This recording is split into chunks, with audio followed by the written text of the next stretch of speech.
So Brian was already introduced by you, and we want first to go deeper and give an introduction on the role of demand, because to understand this is very important for us. So please, Brian, you have the floor.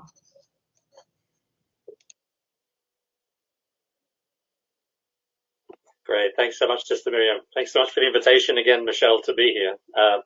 And I'm guessing at this point some participants are going, oh no, not this guy again. Yes, sorry. I will try to be quick, and I'll also, thanks Michelle for the tip, be slower than usual. I've been working on trafficking for nearly 2 decades, and before that I was working in global counter-narcotics. The majority of the time working on trafficking, I've been working on sexual exploitation. And throughout those 20 years, every day, there's not a single day I haven't been disappointed with the evidence of a global scarcity of something that is really actually quite shocking for us to be failing at. Globally, we are failing to have any impact at all against human trafficking. And at the same time, we see a mounting body of evidence of a continuing upward spiral in trafficking in the vast majority of countries of the world.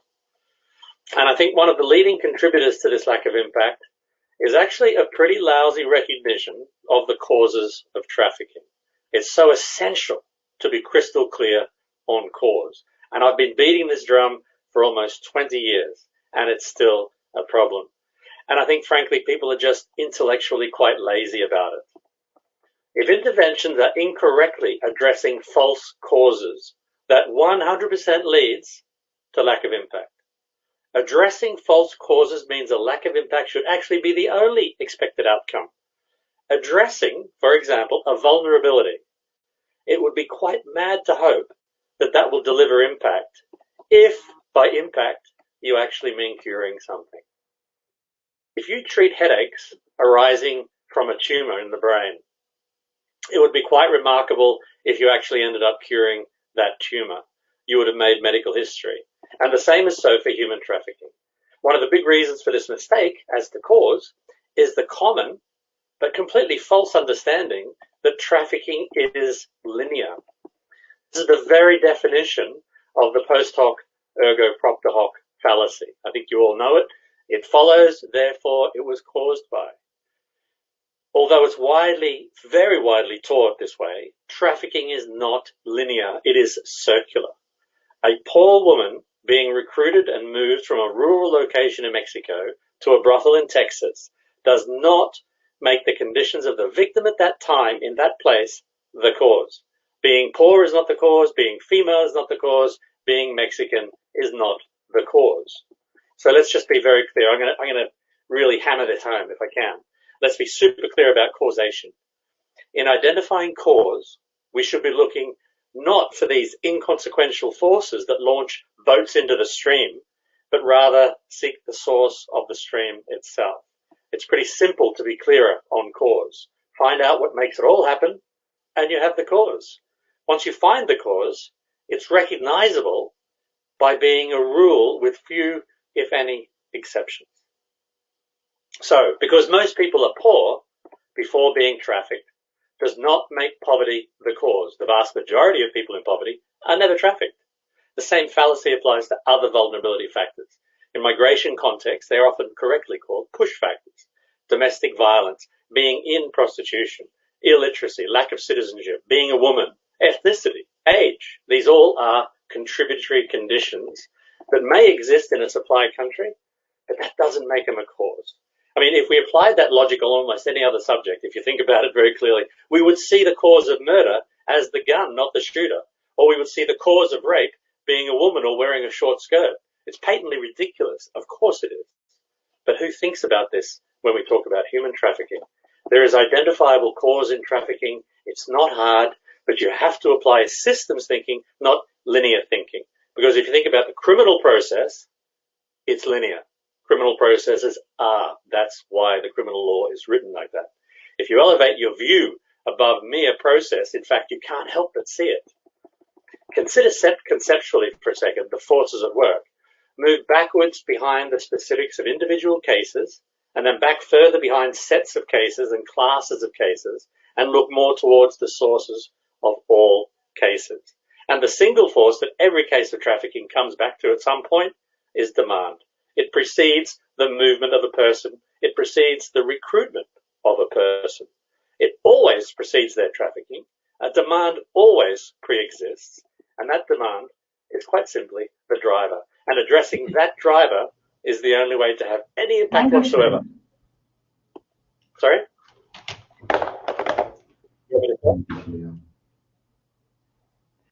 No, you don't want me to stop. Okay. So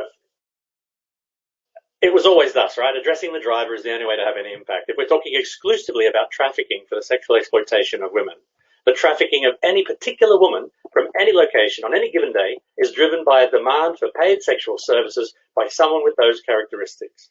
The reason it does not happen to everyone is that there needs to be a convergence. So this is where experience as a federal agent comes in. We look at convergences of circumstances. But a convergence of the pre-existing demand for that woman with criminal opportunity, that is, the recruiter has access, with location, a transporter is active there, and with a joined up network that can bring that person from point A to point Omega, and Omega is the point of exploitation, is what makes one person a trafficking victim and an almost identical person not a trafficking victim. A network driven by, motivated by, directed by, rewarded by someone's demand for that victim at that place at that time. It's really very specific. For the purpose of my intervention is to, I think Michelle would like me to make this the point of my intervention, is to point out that the cause of trafficking for sexual exploitation is to satisfy demand for paid sexual services. That's it. It's not more complicated than that. Illicit markets are just like licit markets, and they're driven by demand, not supply. It's something we learned in the world of counter-narcotics very early on. We didn't change the way we did things because there was so much invested in supply-side initiatives on narcotics. But at the same time, we recognized that demand was where we needed to do things to be effective. Because supply, quite seriously, with drugs as with people, is infinite. If we acknowledge trafficking as a response to a demand, that completely changes our understanding about what we need to do. Have a think about all of the measures you find that you know about, you read about, they're in the Thomson Reuters Foundation's always writing about them, about human trafficking, and consider for a moment how many of them address demand and how many of them do everything else. Globally, billions of dollars are spent every year on supply-side measures and the treatment of vulnerabilities. There's an entire global... There's an entire global movement, an entire business, an entire industry built on using human trafficking money to address vulnerabilities such as poverty, illiteracy, etc. And, you know, addressing poverty and illiteracy is very important, but it's not a human trafficking initiative. It doesn't make a dent in human trafficking and never will. None of them have a chance of impact because you're not addressing cause. If you have no hope of changing the nature, the structure of the system, treating the headache is important. But don't ever kid yourself that by doing that, you're curing cancer. Most trafficking measures are focused on reducing these vulnerabilities and limiting these factors in supply countries, whereas the causal demand side remains almost completely neglected. So if we just invert our view for a second, if we just decide that it is demand that causes illicit markets, this means we have to have a very good think about everything that we're currently doing, and especially everything that is currently being funded by these massive funding agencies that deal with human trafficking and modern slavery around the world. All human trafficking is a market response to a demand for people to perform certain acts as services. So now I became a bit of a scholar of behavioral economics. So I adopt a pure economic definition that effective demand is a willingness to buy coupled with a capacity to buy. And so this is where we see the popular categorization of the 3 Ds. You've probably all heard this: dirty, dangerous, and degrading. It comes into play.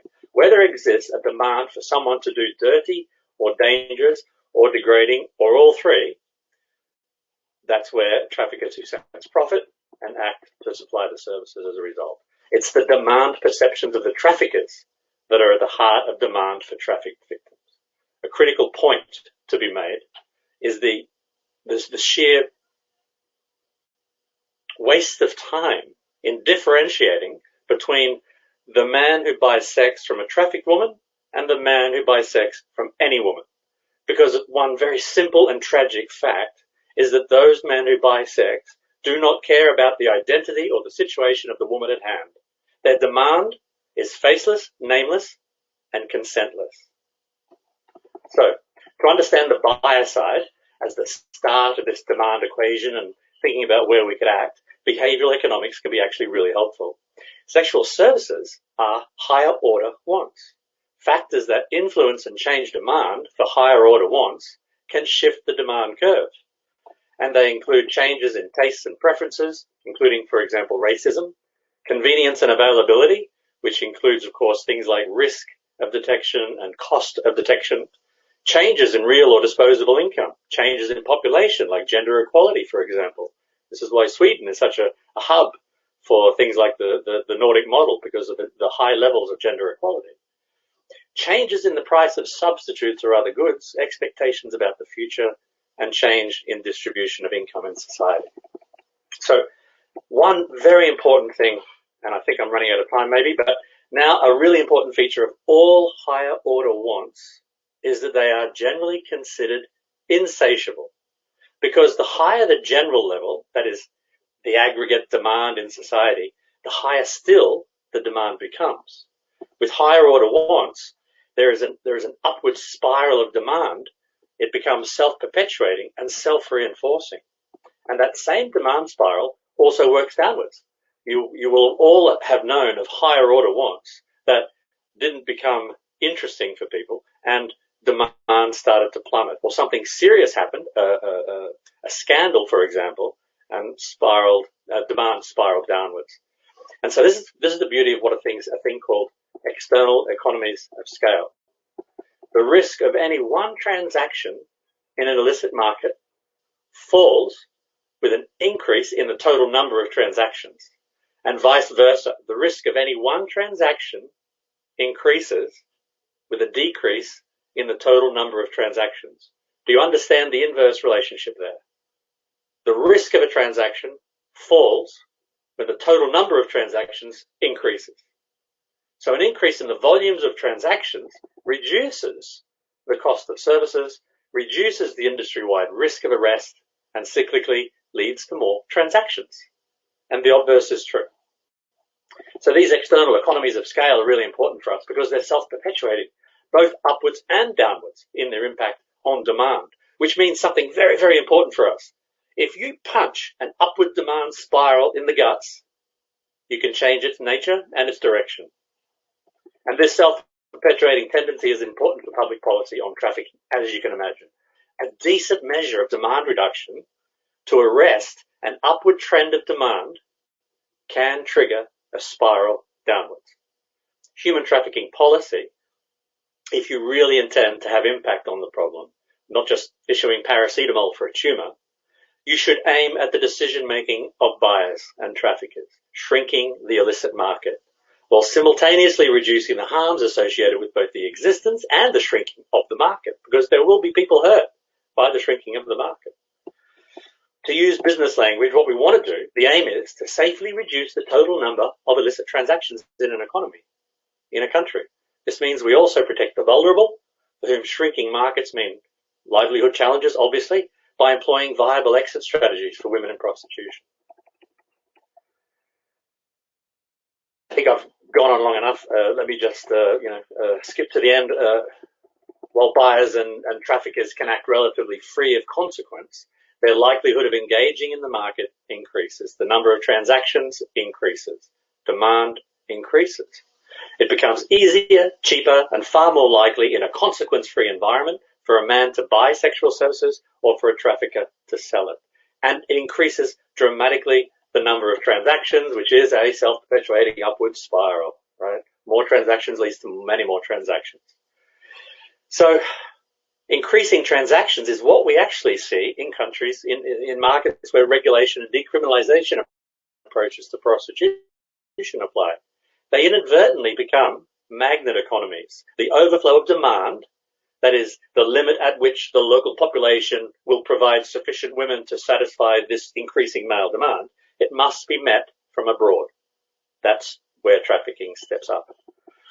We don't have time to address all of the policy measures that we could take. The evidence is crystal clear across the Nordic region. And I noticed a very good report just in the last couple of days from Norway, which came out in favor of this as well, that increased perceived risk when buying results in reduced transactions. Reduced transactions makes a market less attractive to traffickers, and trafficking drops off. From a behavioral perspective, the only solution for impacting the dimensions of the trafficking of women for sexual exploitation is to reduce the number of buyers buying.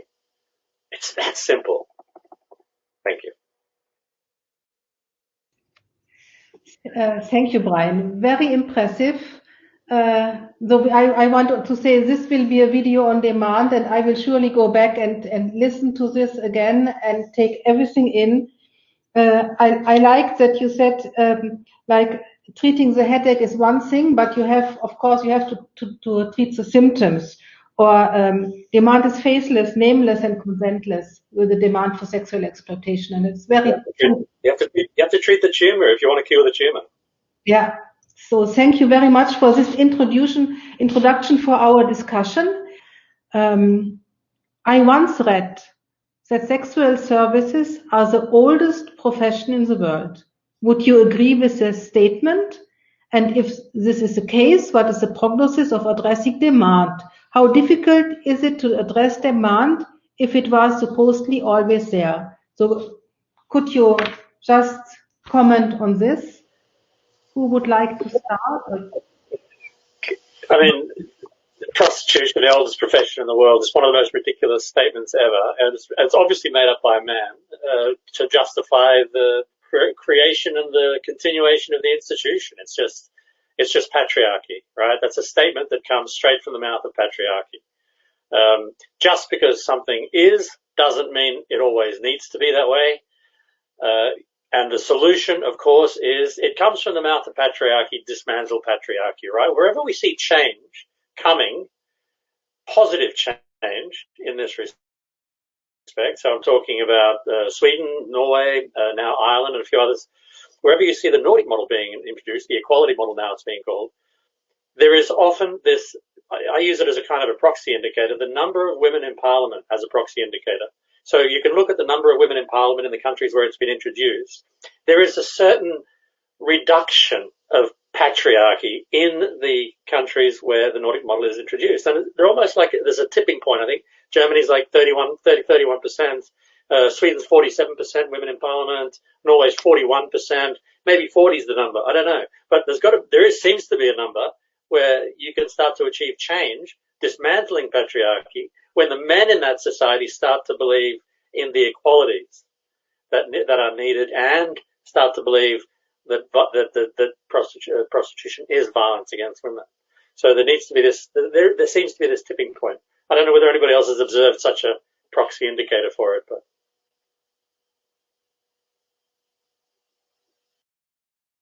Thank you. Yeah. Brian, floor is yours. I mean, you've said everything. What I just wanted to say was that I quite often get attacked as a guy having an opinion on this, which is crazy because, you know, we created prostitution, right? But we should be the ones to help dismantle it, and the fact that we're not is really outrageous. But I quite often get attacked, and one of the things I get attacked about is if I talk about women in prostitution or women used in prostitution, for example, I often get attacked and said that's so dismissive of sex workers, right? And this happens in particular with audiences in the US, UK, and Australia. I mean, if you had to narrow down the numbers, these are the countries where it's really problematic. And to be fair, I think it's actually quite a strategy from this. Sandra mentioned the pro-prostitution lobby. It's actually a strategy by this school of liberal feminism, which believes in the full decriminalization, right? And so they think, or that they propose that they're empowering women by calling them sex workers and want it to be called a job, want it to be taxed, etc. And yet all the evidence suggests that that's absolutely a dreadful system, and it diminishes women so dreadfully and minimizes, trivializes the violence against women. And as even, I think you'll understand, most of you will be familiar with Kathleen Barry. So, you know, if you read what she was writing in the 70s, it was strongly it was a bit liberal feminist, right? It was a bit full decriminalizations.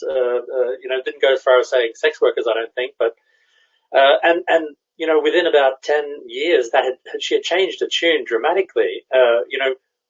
Allowing the full decriminalization institutionalizes and industrializes the abuse of women. And so you can't have both. You can't have a system that says, on the one hand, women can be objectified and used and sold, and on the other side, have women treated well. You will only see the industrialization of the prostitution of women if you go down that decriminalization path. It just makes absolutely no sense to do it. But this liberal feminist school is very strongly using this term sex work and sex worker to marginalize men, actually, and get men out of the debate. And if men leave the debate, I think we're in trouble, right? I mean, if the men in Sweden weren't part of the debate, we wouldn't have the Nordic model, I don't think. 41% of women in parliament, or 47% of women in parliament now. But if the average Swedish man was not seeing it as violence against women, I think we'd be in trouble with the Nordic model. It wouldn't be implemented as well as it has been. Thank you, Brian. It's good to have a guy with us. And even you are a soldier, a former soldier, so everything what Inge said before, you prove it hasn't to be like this way. There are others out there as well, and that's good to know. Now, Brian, how to tackle demand? Raise our children to know that consent to access their bodies can never be bought.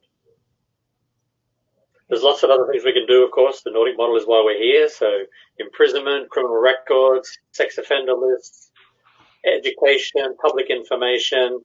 On the law enforcement side, breaking communication between buyers and sellers, increasing the distance, reducing the convenience of it.